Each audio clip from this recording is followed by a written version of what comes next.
Social signals are a ranking factor. You know what? I don't like it over here.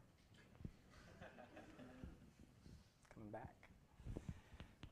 All right, what the heck is a social signal? A social signal is when your website gets shared on a social media platform. For example, if I were to watch this fine young man's awesome music video, and then, you know what, I want to share it, and I want to share it to my Facebook page. That share of that video just got a social signal from my Facebook page. So if I were to tweet it, if I were to post it or pin it, that is essentially a social signal for the property that you shared. You can get these for your website, and they are a ranking factor. So a Facebook post, a tweet, a Pinterest pin, or a Google Plus share, there's a lot of different types. On average, top ranking sites had thousands of Facebook signals, hundreds of tweets, hundreds of Google Plus signals, and like 36 pins, right? So there's ways to actually get this type of social media activity on your site. So we're going to talk a little bit about that, but it's important to understand what these platforms are using as anchor text pointing to your site, because social signals don't seem to come with any penalization factors like the other types of linkings do. The other type of linking does. In fact, social signals rank very high on the hierarchy of all the ranking factors. So things like Facebook signals and Pinterest pins and Google Plus shares and things like that, they're actually among the most important in all of the ranking factors. And it makes sense because if a website, maybe the technology is subpar. Maybe the content seems subpar. Maybe there isn't 6 unique images on that page. But there's thousands of people sharing it on Facebook. Thousands of people pinning about it. Tons of visitors. There's all this social proof. Right? It would make sense for the search engines to respond to that and award it the merit, the value that it has. Right? Okay. So they link in very specific ways. Google, being, anchor text haters that they are using these types of hyperlinks. Hyperlink is basically a way to link.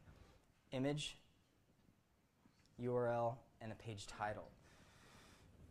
Social platforms are using images, page title, and a URL. Pinterest, image, URL, visit site, a generic term with no keywords. So it's really important to understand how these social platforms are linking because they're becoming very important as a ranking factor. This is one way how we use Facebook for SEO. An optimized post. This is an article. It's a whole post. Do you know you can actually create a page on Facebook with just a post and rank it in Google? So we're doing posts like this where there's tons of unique content here, and this is a very well-written article. And then we're blasting this with links. By the way, social platforms, YouTube videos, press releases, you can assault those properties with links, and it's not going to hurt you because it's not your website. You're not going to damage Facebook. You're not going to damage YouTube. You're not going to damage Twitter. You can blast links at those properties, and they rank very quickly because of the size and the weight and the authority of the platform.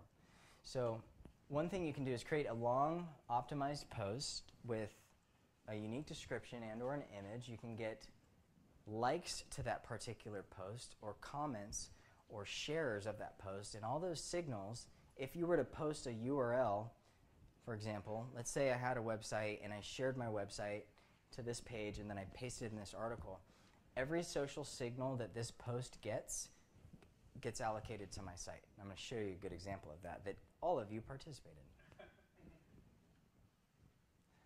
So you can get real or paid shares and likes. There's a lot of ways to get free fake shares out there. I prefer real. You can do all kinds of linking and stuff like that. Sometimes the posts rank. Does this look familiar to anybody? Who does this look familiar to? Who liked this post? Thank you.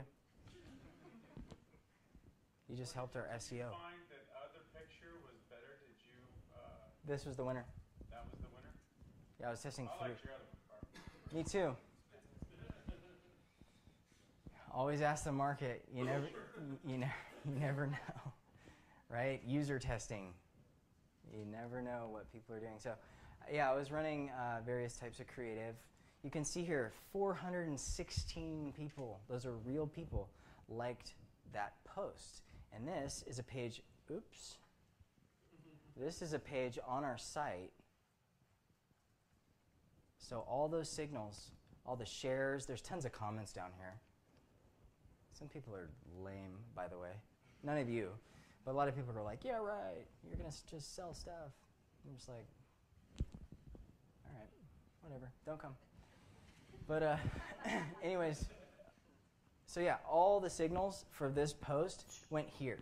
And this is a paid listing. This is a paid post. So I really want you to think about that. Let's say you're trying to rank a page that is currently ranking on page 4 or 5 in Google, and nobody's engaging with it. Nobody's sharing it. You're not getting any signals there. You're not getting any traffic. You're not getting any user metrics. All these things are now important for SEO. What if you were to create a small ad on Facebook and set a $20 budget and start getting some real visitors to the page and real social media signals to that page? Something to think about. Now, what you could also do is cookie that particular person with Facebook custom audience technology. They allow you to do a tracking pixel for the people that land on that page that you sent them to. You are all in my custom audience on Facebook. You will see ads of mine, unless you don't want to, which is fine. You can clear your cookies and whatever. But you can actually create what's called a custom audience on Facebook that is built from only people that visit a certain page on your website. And the value of this in SEO is that you can bring those visitors back to that page. Let's say they landed on your site, didn't find what they wanted, or did, but you have something new to share with them in 3 months. Facebook allows you to track them for 6 months, I believe. But let's say you have something new and fancy and updated on the site or the page. You can actually bring those visitors back to that page, which is a repeat visitor, which is a very strong SEO factor. You can do a lot of other things with this too. You can create more sales, you can get subscriptions, you can get a lot of value from it. Is your question quick, or is it better for Q&A? How advanced does it get? Like for instance, like if we have a trade application, if we have an ad on Facebook for that trade application with Pixel on it, and they fill out the trade application, I don't care to have them in my audience anymore. I got what I wanted from them. Will it go down to that as far as customizing the audience? Like, do they have exclusions? So Yes. Here's what you do. You create a secondary custom audience for when they fill out your trade application, they land on another page, and that pulls them into that particular audience. I'm trying to think of a way to, because Facebook allows you, if you're running ads to a particular audience group, you can exclude anybody in this audience. It's called share. Share. Right. I think his question is, how do you exclude people who have already filled out, who have already accomplished what he wants them to accomplish? is this basically retargeting? Yes. It's retargeting, remarketing. Retargeting on Facebook, yeah. There's all kinds of things you can do with Twitter. You can create custom images and get a bunch of tweets and tweet replies and things like that. This actually ranks.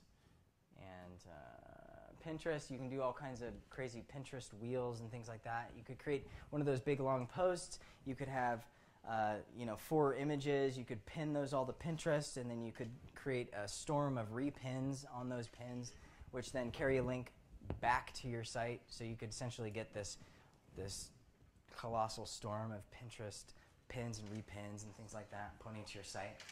Pretty wicked. It's very, very powerful. And then you can take all of those pin URLs and then blast them with links. A lot of creative things you can do with that. There's self-hosted image links.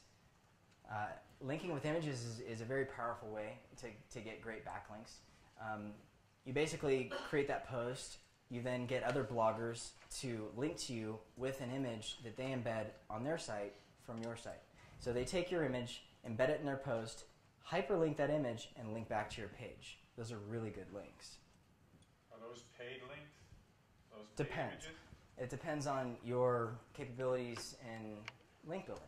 For example, we have hundreds of other webmasters that are in agreement with us that they'll post content that we give them. Would you give them and it's Right, they want our content Sure. because it feeds their site, so they're willing to post our content. So here's the ranking factor summary. Here's all the social stuff up here in orange. Here's a lot of technology and linking type stuff. I tried to make it visible, but it's not going to happen. So the main things you need to know are content quality and the use of rich media are proving to trump other factors. So really focus on the quality of your content. User engagement metrics and the usability of your website and the real user signals that Google can see are definitely impacting the quality of your rankings. Social signals are playing a strong role. Link metrics are continuing to play an absolutely strong role. Well-structured websites with robust internal linking structures and well-defined navigation and things like that is also very, very important. And you should also know that kangaroos actually cannot jump backwards. So if you're ever attacked by a kangaroo, you can just get behind them.